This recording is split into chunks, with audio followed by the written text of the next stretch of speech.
चलिए ध्यान दीजिएगा।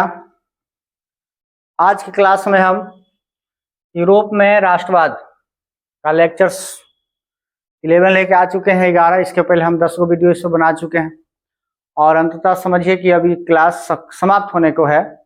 और इसमें हम जो आपको पढ़ाने जा रहे हैं यूरोप में राष्ट्रवाद का पहले का चैप्टर का जर्मनी का एकीकरण हम लोग देख रहे हैं। तो आइए जानते हैं जर्मनी का एकीकरण में किन किन राष्ट्रों का कौन ऐसे देश हैं, कौन ऐसे व्यक्ति हैं जिनकी भूमिका रही और उसके बारे में पढ़ना है। तो पहले उसके बारे में हम जान लेते हैं और इसके बाद धीरे धीरे क्या करेंगे, सब चीजों को देखते चलेंगे। तो देखिए ध्यान दीजिएगा। देखिए क्या आपको सबसे पहले याद रखिएगा, यह व्यक्ति जो दिख रहा है पर यह बिस्मार्क है ना। बिस्मार्क की भूमिका जर्मनी के एकीकरण में क्या रही और कितने मतलब महत्वपूर्ण योगदान इसने निभाए हैं, इनकी हम जब कहानी पढ़ेंगे तो धीरे धीरे बात समझ में आ जाएगा। ये मेटरनी के बारे में हम लोग ठीक पहले के क्लास में पढ़ चुके हैं। याद रखिएगा कि ये जर्मनी के एकीकरण में याद रखिएगा कि कुछ फ्रांस और का है जर्मनी है। हम इसको और अलग चीजों में दिखाने का प्रयास किए हैं, थोड़ा सा गौर कीजिएगा, बढ़िया से ध्यान दीजिएगा। इस देखिएगा यहाँ पे आप देख पा रहे होंगे, देखिए कहा ये पोलैंड आपको दिखाया गया है, ये जो जर्मनी आपको दिखाया जा रहा है जर्मनी के एकीकरण है ना। और जर्मनी के एकीकरण में आपको एक चीज और दिखा दें, ध्यान दीजिएगा बढ़िया से। ये कहा इस चीज को जरूर देखिएगा।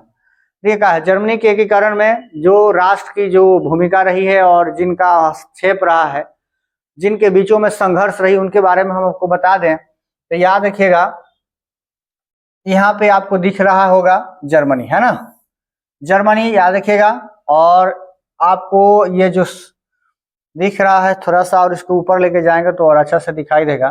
चलिए ध्यान दीजिएगा है ना, इसको थोड़ा सा छोटा कर लीजिए और अच्छा दिखाई देगा। आइएगा, आइए इन चीजों को देख लेते हैं बुआ। देख लीजिएगा ऑस्ट्रिया की भूमिका रही है ना, चूंकि इसका हस्तक्षेप था, अधिकार था है ना। और उसके बाद आप याद रखिएगा ये जर्मनी, याद रखिएगा ये पोलैंड जो आपको दिख रहा है ना। आज के समय में जो एक आप बार बार सुने होंगे प्रासा प्रासा प्रासा जो सुनते हैं है ना, ये प्रासा कोई जो है ना देश नहीं हुआ करता था। ये जर्मनी जो दिखते हैं, जर्मनी कोई एक राष्ट्र नहीं था। मतलब इसके पहले जो है ये जर्मनी छोटे बड़े बहुत 300 से प्लस मतलब राज्यों में क्या हो गया था, क्षेत्रों में बट गया था, जिसमें सबसे बड़ा क्षेत्र क्या था, उसका प्रासा था। याद रखिएगा वहीं का जो है बिस्मार्क है ना। तो आज के वर्तमान समय में याद रखिए जब मतलब द्वितीय विश्व युद्ध हुआ ना, तो द्वितीय विश्व युद्ध का जो मतलब दौर चल रहा था, उसके बाद प्रसा को पुर्सिया जिसको नाम जो दिया जाता है, उसको दो भागों में बांट करके कुछ पोलैंड में और कुछ कहाँ कर दिया गया, जर्मनी में कर दिया गया। और जर्मनी जब एकीकृत हो गया तो ये एक राष्ट्र बना जिसका नाम जर्मनी हुआ। चूंकि जर्मनी ये कई क्षेत्रों में बंटा हुआ था है ना, और जिसमें बिस्मार्क की बहुत बड़ी भूमिका रही है। और याद रखिएगा ऑस्ट्रिया को हटाने में बहुत सारा संघर्ष करना पड़ा। जिस समय हम आपको इस फिगर में आपको अगर दिखाएं तो इसको अगर आप खाली दिखना चाहें तो थोड़ा सा गौर से देखिएगा। इसमें देखिए क्या है बुआ, बढ़िया से इसको देख लीजिएगा। इसी के बीच में खेल करना है, देखिएगा। हाँ ये है फ्रांस है ना, देख लीजिएगा फ्रांस हो गया, जर्मनी हो गया, पोलैंड हो गया, ऑस्ट्रिया हो गया है ना। इटली का एकीकरण हम लोग देख चुके हैं और पढ़ चुके हैं किस प्रकार से इटली का एकीकरण हुआ।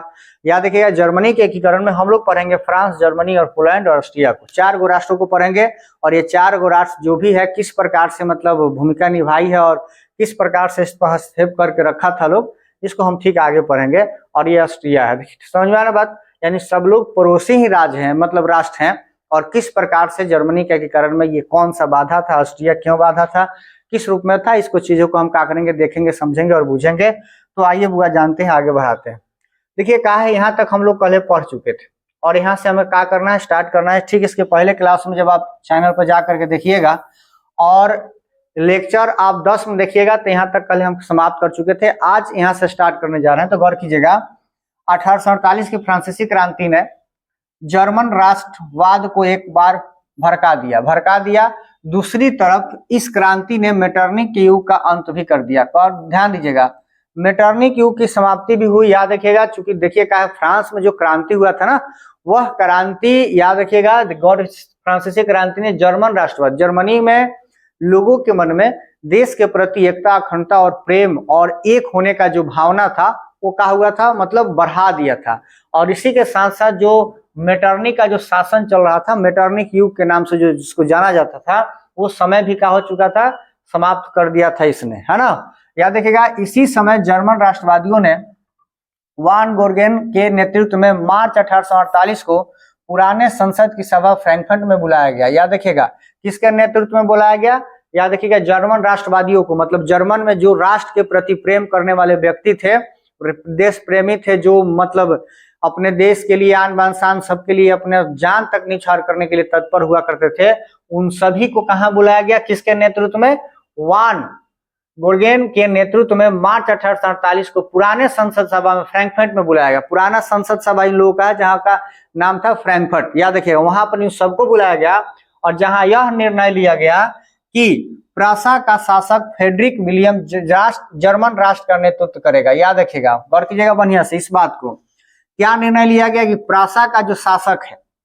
फ्रेडरिक विलियम जर्मन का नेतृत्व करेगा। अब कहने का मतलब, प्रासा के बारे में हम आपको अभी अभी बताएं कि प्रासा, याद रखिएगा कि जब जर्मनी को 300 लगभग 300 बड़े छोटे राष्ट्रों में, राज्यों में जब बांट दिया गया था ना, तो उसमें सबसे बड़ा मतलब जो राज्य था, क्षेत्र था, वो प्रसा था। और याद रखिएगा, प्रसा ये जानता था कि अगर जर्मनी का एकीकरण करना है तो प्रसा के ही मतलब बस की बात है, और किसी की बस की बात है नहीं, क्योंकि प्रसा का जो मतलब क्षेत्र था और जो ये सैन्य बलों भी था उसमें ये काफी आगे था, तो इसके हिसाब से ये जानता था बखूबी, क्योंकि इसीलिए याद रखिएगा फ्रेडरिक विलियम को जर्मनी राष्ट्र का नेतृत्व करने के लिए दे दिया गया। मतलब सीधा बात ही समझिएगा कि अगर जर्मनी का एकीकरण करना था तो किसके मतलब में था, प्रसा में था। प्रसा का कौन था उस समय, फ्रेडरिक विलियम जर्मन राष्ट्र का नेतृत्व करेगा। ये सब लोग, जितने भी लोग मतलब राष्ट्रवादी भावना से जुड़े हुए थे, सब लोग आए फ्रैंकफर्ट में। इसका निर्णय लिया गया कि देखिए, अगर जर्मनी का एकीकरण करना है तो हमें क्या करना पड़ेगा, फ्रेडरिक विलियम के हाथों में हम अपने सबको को क्या करेंगे, दे देंगे। जो फ्रेडरिक कहेगा उसी हिसाब से हम लोग क्या करेंगे, चलेंगे। तो याद रखिएगा कि जर्मनी का एकीकरण हो पाएगा। और ये फ्रेडरिक कहाँ का था, तो प्रासा का शासक था। बस समझेगा, प्रासा क्या है, याद रखिएगा जर्मनी का वह भाग था जो अलग अलग राज्यों में बंटने के बाद सबसे बड़ा क्षेत्र था किसका, जर्मनी का, जो आज जर्मनी कहा जा रहा है। लेकिन कहने का मतलब आज का जो जर्मनी रहा ना, तो वो 19 मतलब द्वितीय विश्व युद्ध के बाद जब प्रसा को अलग अलग भागों में बांट दिया गया, तो कुछ भाग जो जर्मनी में है, कुछ भाग कहाँ गया, पोलैंड में गया। इसके पहले हम आपको क्या की है वो दिखा दिए हैं, गौर कीजिए क्लास में हम आपको इसमें क्या किए हैं, बखूबी आपको दिखा देने का प्रयास किए हैं। और देख लीजिएगा, इस चीज को हम आपको दिखा दिए हैं, देख लीजिए यहीं पे, यही बात जो बोला जा रहा था यही बात है। ये जो जर्मनी आपको दिख रहा है ना, ये जर्मनी लगभग 300 बड़े छोटे राज्यों में क्या हुआ था, बंटा हुआ था। 300 बड़े छोटे राज्य में जो बंट गया है, गौर कीजिएगा बढ़िया से, तो इसका एकीकरण करना इतना आसान तो नहीं था। लेकिन इसी में एक प्रासा जो था ना, प्रासा बहुत बड़ा क्षेत्र था और प्रासा का जो शासक था फ्रेडरिक था। याद रखिएगा 1848 में जब सब मतलब जितने भी देश के प्रति लड़ रहे थे, जो क्रांतिकारी थे, देश के प्रेमी थे, उन सब को कहाँ बुलाया गया, फ्रैंकफर्ट में बुलाया गया। याद रखिएगा, ठीक ना। फ्रैंकफर्ट में बुला करके कहा बोला गया कि भाई हम लोग को अगर जर्मनी को एक करना है ना, तो अपने जर्मनी के या सभी लोग हम लोग को मिल करके किसके अधीन चलना पड़ेगा, तो प्रासा का जो शासक फ्रेडरिक है उसके अधीन चलेंगे तो हमारा ये कार्य संभव होगा। नहीं तो सब लोग अलग अलग मिलकर अगर काम करेंगे ना तो जल्दी संभव होगा नहीं। मतलब बल एक चाहिए, है ना, और एक केंद्र होना चाहिए। तो ये रहा 1848 की कहानी। और जो प्रासा आज की बात है ना, तो प्रासा का कुछ भाग अब जर्मनी में दिया गया, कुछ भाग कहाँ हो गया, पोलैंड में। कब हुआ, याद रखिएगा द्वितीय विश्व युद्ध के बाद की बात है। तो हम राष्ट्रवाद जब जर्मनी के एकीकरण पढ़ेंगे तो आपको धीरे धीरे बात समझ में आ ही जाएगा। तो चलिए हम देखते हैं, आगे बढ़ते हैं और आगे की कहानी को क्या करते हैं जानते हैं। सब बात को हम देखिएगा इसी से आपको समझाने का प्रयास करेंगे। तब फ्रेडरिक के हाथों में दिया गया। फ्रेडरिक कौन था भाई, आपसे सवाल पूछेगा कोई कि फ्रेडरिक कौन था, तो फ्रेडरिक कौन था, फ्रेडरिक याद रखिएगा प्रसा का शासक था। काहेला दिया गया फ्रेडरिक को, कि फ्रेडरिक को दिया गया भाई फ्रेडरिक शासक है, इसको दे दीजिएगा। प्रसा भी का है, जर्मनी का ही क्षेत्र है, ये सब लोग मिलकर एक जगह हो जाएगा तो जर्मनी का एकीकरण संभव है। लेकिन ऐसा हुआ नहीं। देखिए क्या हो रहा है, फ्रेडरिक के शासन में दिया गया और उसी के अधीन समस्त जर्मन राज्यों को एकीकृत किया जाएगा। साथ ही लोकतांत्रिक, वैधानिक या राजत्व शासन सिद्धांत को अपनाया जाएगा, परंतु फ्रेडरिक जो एक निरंकुश एवं रूढ़िवादी विचार का शासक था। अब देख लीजिएगा, ध्यान दीजिएगा, इसके पहले हम लोग पढ़ चुके हैं। मान लीजिए कि कोई किसी चीज को हम अपने घर का गार्जियन बना दिए किसी को, और पियक्कर है, अब समझो बढ़िया से, जुएरी है, बेकार है ना, समाज का मतलब समझिए कि मतलब सबसे बाहुबली आदमी है, जो अपने अयासी में अपने मनमानी में अगर चलता है तो उसके हाथों में अगर सत्ता जाएगा तो देश का तो विकास संभव है नहीं। तो वही हाल हुआ किसका, जर्मनी का हुआ। जर्मनी का देखिएगा सत्ता जो है किसके हाथ में दिया गया, फ्रेडरिक के हाथ में दिया गया। और फ्रेडरिक सल मतलब जो कैसा था, फ्रेडरिक था कैसा, तो देख लीजिएगा फ्रेडरिक कैसा था, निरंकुश रूढ़िवादी। अब निरंकुश का मतलब जिसके खुद के शासन पर कोई अंकुश ना हो, निरंकुश हो गया। रूढ़िवादी का मतलब कभी भी बोलेगा तो अच्छा बात बोलेगा नहीं, अच्छा विचार वाला बात रखेगा नहीं, समाज में अपने ही मतलब जनता के प्रति अच्छा कोई भी मतलब क्या करेगा, नियम का कानून लाएगा नहीं। तो अब बताइएगा ऐसे शासक के हाथ में अगर जर्मनी को दिया गया तो क्या जर्मनी का संभव है कि एकीकरण ही कर पाएगा, नहीं करेगा, क्योंकि ये कभी नहीं चाहेगा कि हम जनता के समक्ष साथ में होकर काम करें, ये जनता के विरुद्ध में रह के काम करेगा। ऐसे लोग ऐसे होते हैं। तो आइए देखते हैं, बुआ ध्यान दीजिएगा बढ़िया से, जो क्वेश्चन यहाँ से बनेगा याद रखिएगा, हम बताएंगे लास्ट में। शासक था, उस व्यवस्था को मानने का इनकार कर दिया, कह दिया कि नहीं शासक हम है, आप लोग आइए ठीक है, लेकिन हम उस शासन मतलब व्यवस्था को नहीं मानेंगे। देख लीजिएगा साफ साफ इनकार करता है कि उस व्यवस्था को मानने से क्या कर दिया, इनकार कर दिया, क्योंकि वह स्पष्ट रूप से ऑस्ट्रियाई संघर्ष से बचना चाहता था। काहे माना कर दिया, क्योंकि ऑस्ट्रियाई से या देखिएगा ऑस्ट्रिया का उस पर अधिकार था। तो इसको देखा कि जब ये लोग क्या कर रहा है, सब लोग मिल के हमको बड़का बना रहा है, हमको कह रहा है कि जाके उससे लड़ो, तो हम जाएंगे लड़ने, ये लोग मजा लेगा। अब इस सीधा सोच लिया कि रे भाई तो हमको लड़ाने के फेरा में है लोग, तो ये रूढ़िवादी व्यवस्था का था ही। एक और सोच लिया कि अगर मान लीजिए कि हम जर्मनी का एकीकरण करने चलेंगे तो कहीं ना कहीं हमें ऑस्ट्रिया से क्या करना पड़ेगा, लड़ाई करना पड़ेगा। और इससे ये कहा था, बचना चाहता था। याद रखिएगा कौन बचना चाहता था, फ्रेडरिक बचना चाहता था। तो फ्रेडरिक जब बचना चाहेगा तो जर्मनी के एकीकरण कहाँ होगा। आप अगर पढ़ने से भागिएगा तो आपके अंदर ज्ञान कहाँ से आएगा, परीक्षा देने से टेस्ट देने से अगर आप भागिएगा तो आपके अच्छे मार्क्स कहाँ से आएंगे।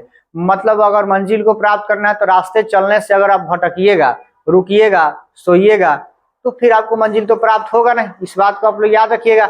अगर आपको अगर कहीं पहुंचना है तो चलना पड़ेगा, समय आएगा तो दौड़ना पड़ेगा, समय आएगा तो मतलब घसीट के भी चलना पड़ेगा, ये समय की बात है।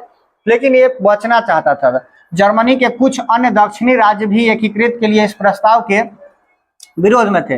अब देखिएगा जर्मनी के कुछ दक्षिणी क्षेत्र था ना, इस सिस्टम के विरोध में था कि भाई आखिर मान लीजिए कि जब जर्मनी के एकीकरण करना ही है तो ऐसे बेकार आदमी के हाथ में हम कहाँ देंगे सत्ता, जो चूंकि मतलब चूंकि वही नहीं चाहता है कि हम मतलब शासन मतलब क्या करें, ये करें। कारण एक और था, कारण एक और था कि याद रखिएगा निरंकुश था, रूढ़िवादी था, इसको प्रासा का क्षेत्र का राजा बनाया गया था। चूंकि प्रासा जर्मनी का सबसे बड़का हिस्सा था, वो खुद अपने बड़का क्षेत्र का एक राजा बना हुआ है, तो इसको क्या जरूरत था भाई किसी दूसरे से जाकर लड़ाई करने का और पूरे जर्मनी के एकीकरण का ठिका लेने का। लेकिन ये इस हिसाब से ही सोचता ही था और ये किसी दूसरे चीज से मतलब रखता नहीं था। तो इस प्रकार का ये शासक था। ऐसे व्यक्ति को दिया गया कि लो तू क्या कर कि जर्मनी का एकीकरण कर दीजिए, संभव है, कहियो संभव नहीं है।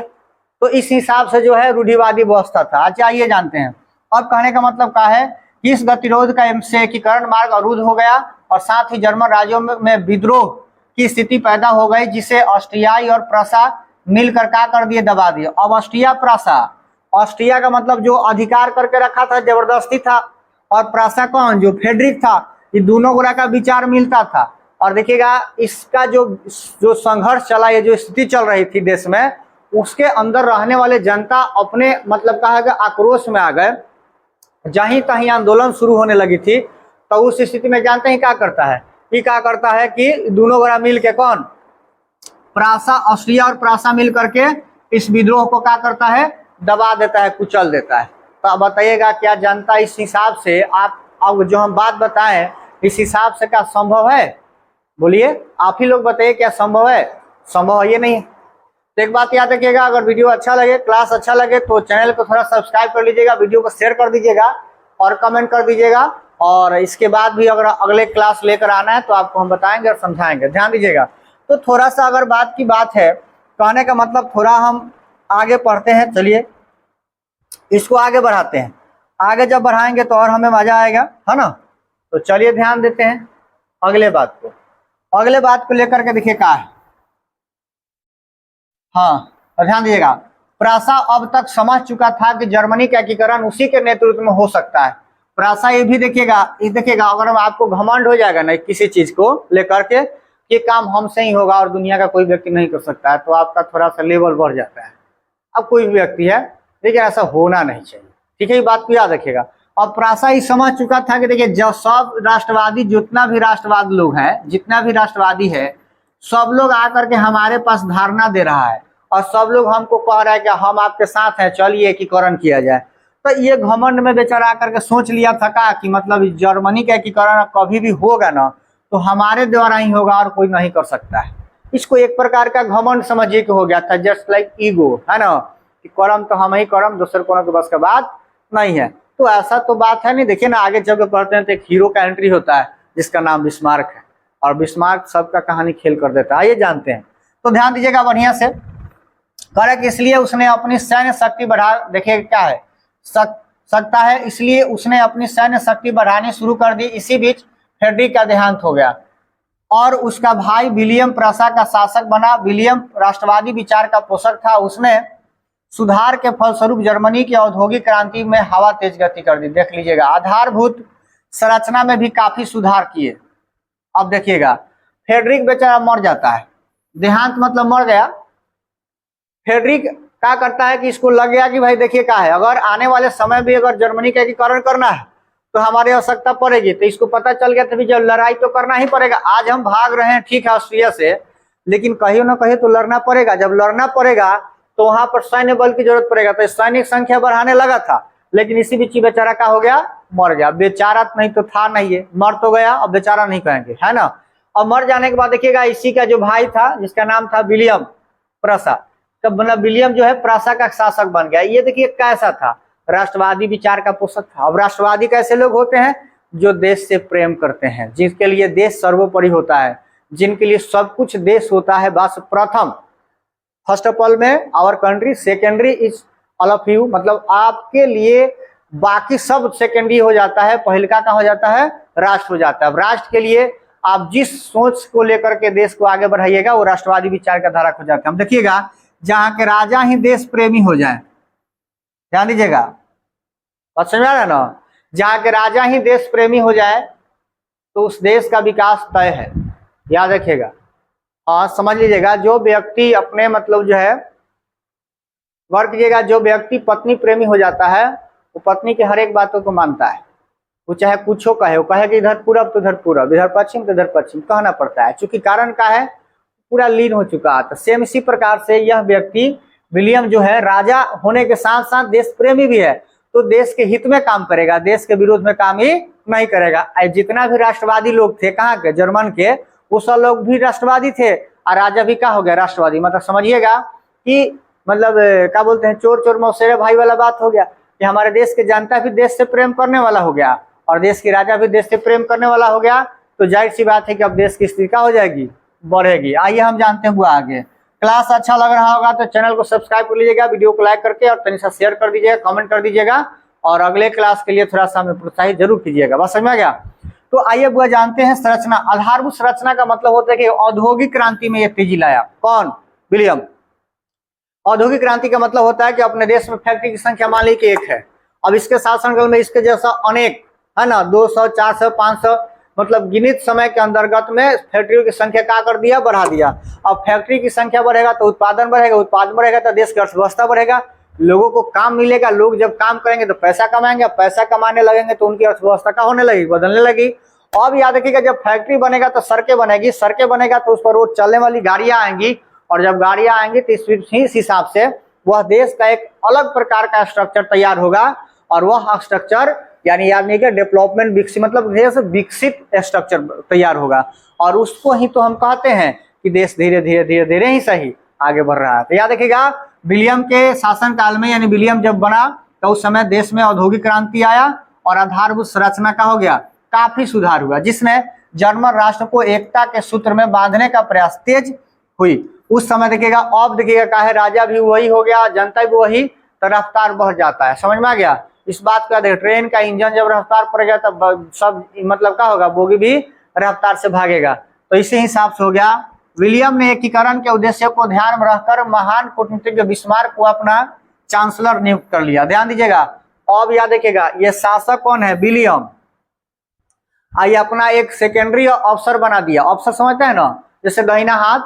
जैसे आप अगर किसी कार्य को करने जा रहे हैं तो उस कार्य को करने के लिए आप अकेला नहीं हो, तो आप ऐसे किसी व्यक्ति को अपना विश्वासी बना लेते हैं जो आपके अधीन चले। तो याद रखिएगा, ये विलियम जो था, ये कूटनीतिज्ञ बिस्मार्क। कूटनीतिज्ञ का मतलब हम लोग काउंट काबूर के बारे में पढ़े थे, वो कूटनीतिज्ञ था। कूटनीतिज्ञ का मतलब ये व्यक्ति लड़ाई झगड़ा कम करेगा, ये अपने विचारों से दिमागों से क्या करेगा, सब समस्या का समाधान कर देता है। ऐसे लोग लड़ते कम है, मतलब बल का प्रयोग कम करते हैं, बुद्धि का प्रयोग क्या करते हैं, अधिक करते हैं। तो याद रखिएगा, ये बिस्मार्क क्या करता है, सॉरी विलियम क्या करता है, बिस्मार्क का अपना क्या करता है, चांसलर बना ला। चांसलर का मतलब होता है कि अगर मतलब क्या होंगे, विलियम अगर मर जाएगा चाहे किसी कारण से ये हट जाएगा तो उसके बाद बिस्मार्क इस मतलब सत्ता का क्या करेगा, मतलब हकदार बन जाएगा, राजा बन जाएगा, शासक बन जाएगा, इस हिसाब से। और बिस्मार्क कैसा था? तो बिस्मार्क याद रखेगा, मतलब जो राष्ट्रवादी विचार का क्या था, धारक था। आइए थोड़ा सा हम आपको इसको थोड़ा सा और हवा देते हैं। हाँ, ध्यान दीजिएगा।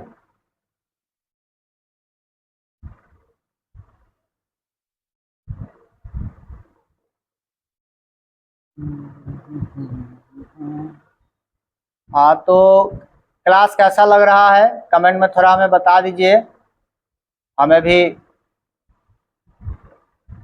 आइए ध्यान दीजिएगा, अब बिस्मार्क के बारे में पढ़ना है। तो बिस्मार्क का महत्व समझा, अतः इसके लिए उसने रक्त, बिस्मार्क जो है यही बिस्मार्क है ना, उसने रक्त एवं लौह की नीति का अवलंबन किया और इसका तात्पर्य यह था कि सैन्य उपायों से ही जर्मनी का एकीकरण संभव था। याद रखिएगा, जब इनके हाथों में क्या हो गया, मतलब पूरा कानून व्यवस्था जब आ गया तो ये सोच लिए थे बिस्मार्क, याद रखिएगा प्रसा कहीं थे, याद रखिएगा प्रसा, यानी याद रखिएगा वहीं के व्यक्ति थे और ये सोच लिए थे कि हम अपने क्या करेंगे, प्रसा में रह करके पूरा जर्मनी को एक करके ही रहेंगे। तो इनको दिमाग में ये था कि देखिएगा लौह एवं रक्त की नीति का क्या किए थे, अवलंबन किए थे।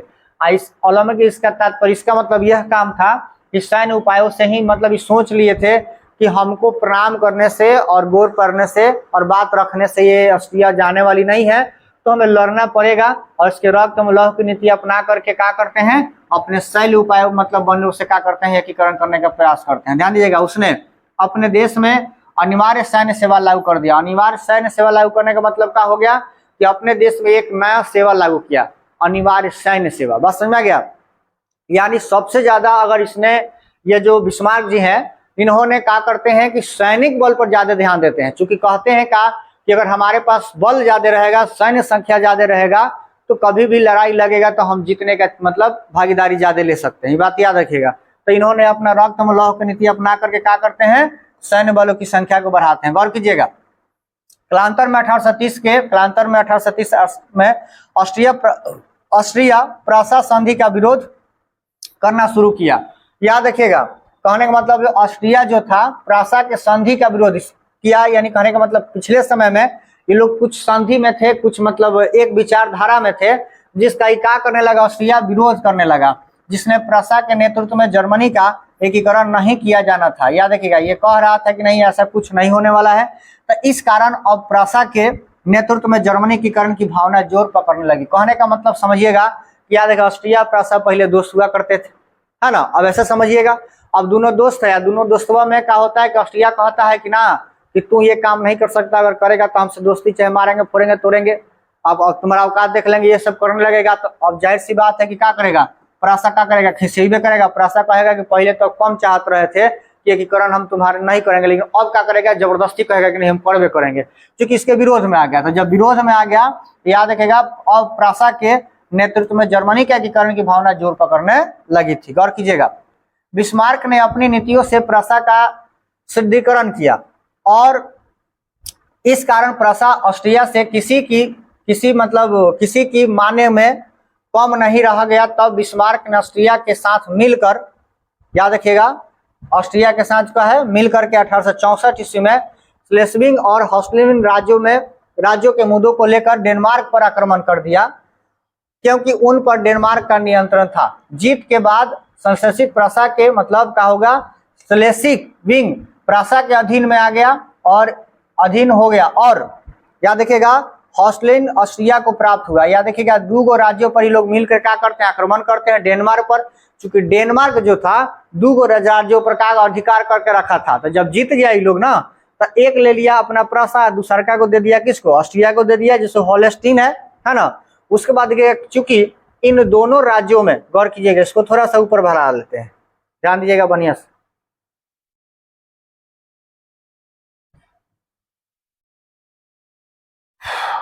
हाँ ध्यान दीजिएगा, यहां पर क्या हो गया, हाँ प्राप्त हो गया। चूंकि इन दोनों राज्यों में जर्मनी की संख्या अधिक थी, अतः प्रासा ने जर्मन राष्ट्रवादी भावनाओं को भड़का कर विद्रोह फैला दिया, जिससे कुचलने के लिए ऑस्ट्रिया की सेना को प्रासा के क्षेत्र को पार करते हुए जाना था, और प्रासा ने ऑस्ट्रिया को ऐसा करने से रोक दिया। ध्यान दीजिएगा, यही कहा जाता है कूटनीतिज्ञ। हाँ, कहने का मतलब क्या है कि पहले गौर कीजिएगा, पहले अब क्या करता है, मतलब जो बिस्मार्क है ऑस्ट्रिया के साथ मिल करके, प्रासा का बिस्मार्क है ना जी, तो मिल करके क्या करता है, डेनमार्क पर आक्रमण करता है।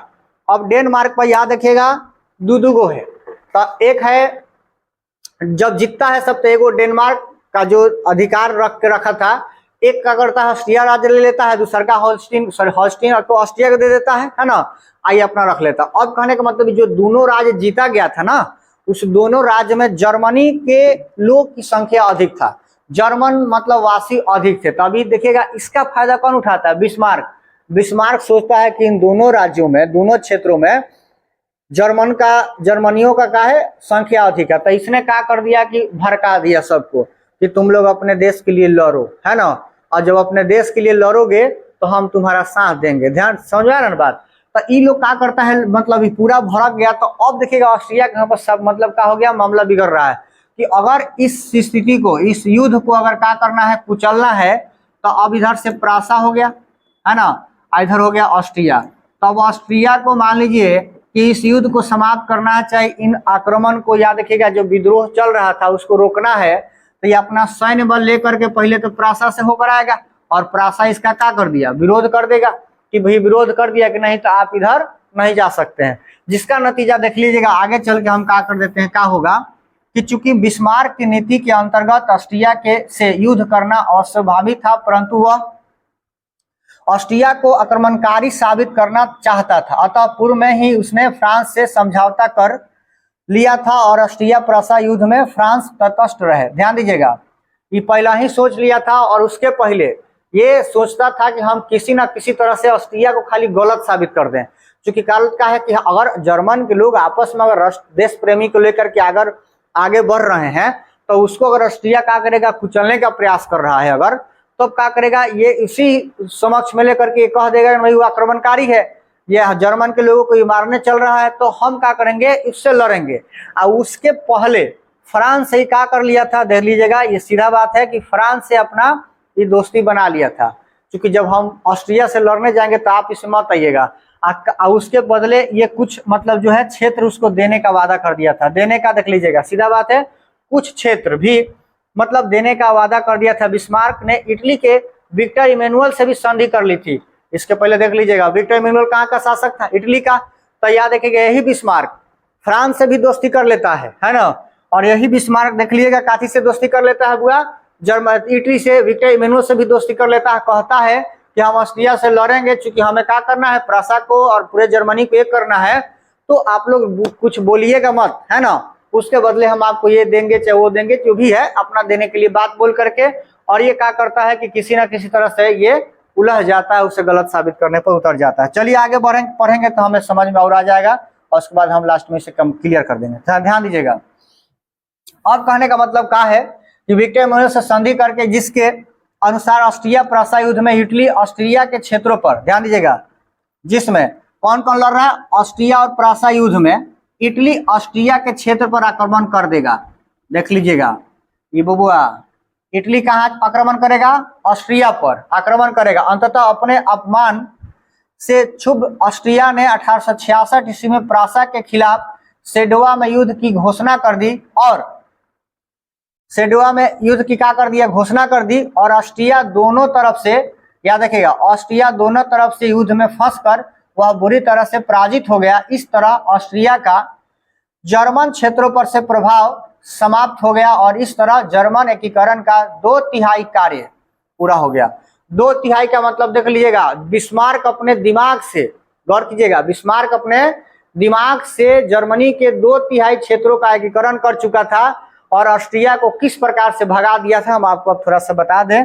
चलिए ध्यान दीजिएगा, अगले पेज में हम आइएगा, थोड़ा सा हम आपको बैकअप लेके चलेंगे। तो ध्यान दीजिएगा, जर्मनी, ये लास्ट चल रहा है, जर्मनी का एकीकरण, गौर कीजिएगा बुआ बढ़िया से। तो जर्मनी के एकीकरण में होता क्या है,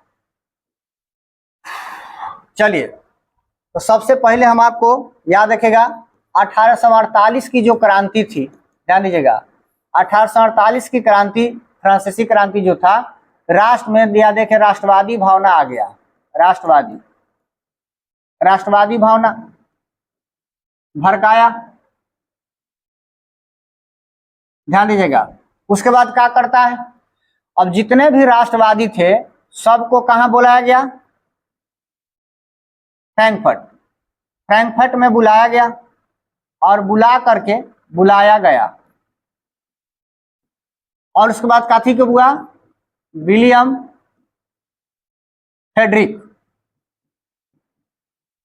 फेडरिक को कहा किया गया शासक, जो कहां का था, प्रासा का था। अधिकार दिया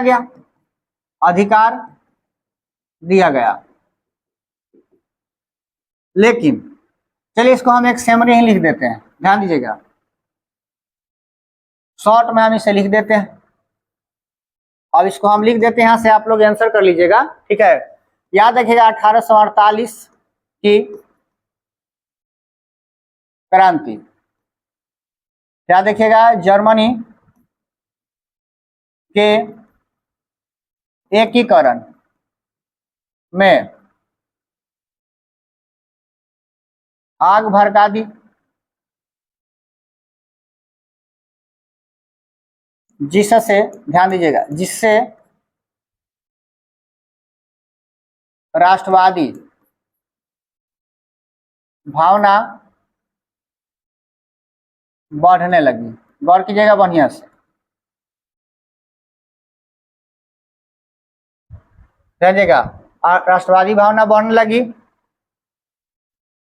अब इसको थोड़ा सा हम आपको बहुत देखेगा, 1837 से पुराने संसद में, मार्च 1848, याद रखिएगा, मार्च 1848 ईस्वी को सभी राष्ट्रवादी को कहां बुलाया गया, फ्रैंकफर्ट बुलाया गया और बोला गया कि प्रासा के कौन शासक था, फेडरिक के अनुसार, बढ़िया से ध्यान दीजिएगा, फेडरिक के अनुसार जर्मनी का एकीकरण संभव है, लेकिन फेडरिक क्या था हुआ, निरंकुश तथा रूढ़िवादी था, जो ऑस्ट्रिया से लड़ना नहीं चाहता था, हो गया। लेकिन ध्यान दीजिएगा बढ़िया से, लेकिन इसको पता था कि जर्मनी का एकीकरण प्रासा के द्वारा ही संभव होगा, इसलिए बढ़िया से इसको खाली देख लीजिएगा तो पूरा पैराग्राफ क्लियर हो जाएगा। इसलिए सैन्य बल को बढ़ाया, लेकिन इसकी क्या हो जाता है, मृत्यु हो जाता है। इसके बाद इसके भाई, इसके भाई कौन भाई हुआ, विलियम, विलियम शासक बना, जो राष्ट्रवादी था। ओके, और इसने अपना चांसलर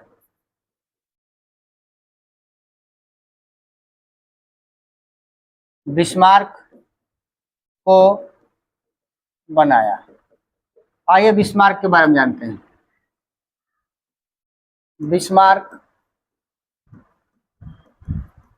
राष्ट्रवादी एवं हेगेल के विचारों से प्रभावित था तथा सफल कूटनीतिज्ञ था। प्रासा में अपना अच्छा पहचान बना लिया था। चलिए बना दिया था, लिख दिया, हो गया। अब इसमें लिखिएगा, जर्मनी के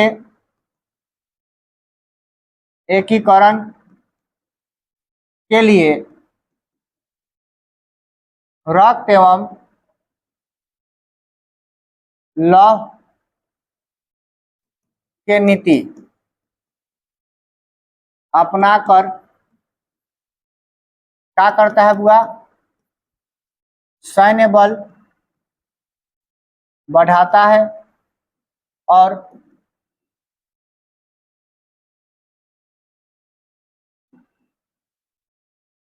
ऑस्ट्रिया के साथ मिलकर क्या करता है, ऑस्ट्रिया के साथ मिलकर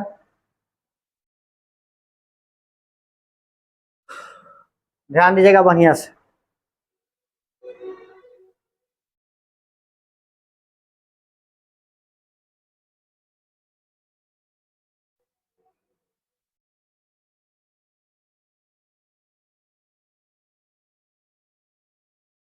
ऑस्ट्रिया के साथ देखिएगा मिलकर डेनमार्क पर आक्रमण करता है। ठीक है, ये रहा आक्रमण, आक्रमण करता है। दोनों राज्य जीतने के बाद एक ऑस्ट्रिया तथा दूसरी प्रासा के हिस्से में आती है। ठीक है, लेकिन इन राज्यों में जर्मनियों का संख्या अधिक था। ठीक है, इसका फायदा उठाते ही बिस्मार्क ने, ठीक है, बिस्मार्क ने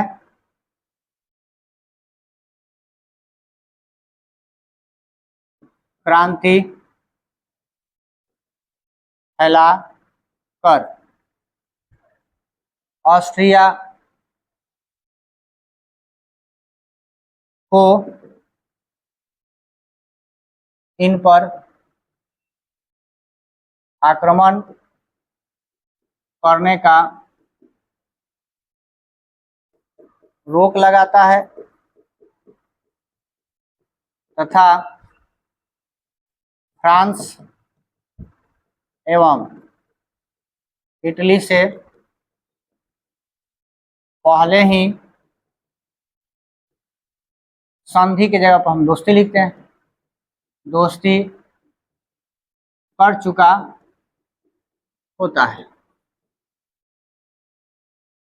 इस प्रकार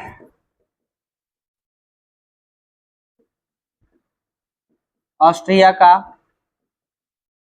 अधिकार जर्मनी से क्या होता है हुआ, समाप्त होता है और 2/3 हिस्सा जर्मनी का एकीकरण हो जाता है।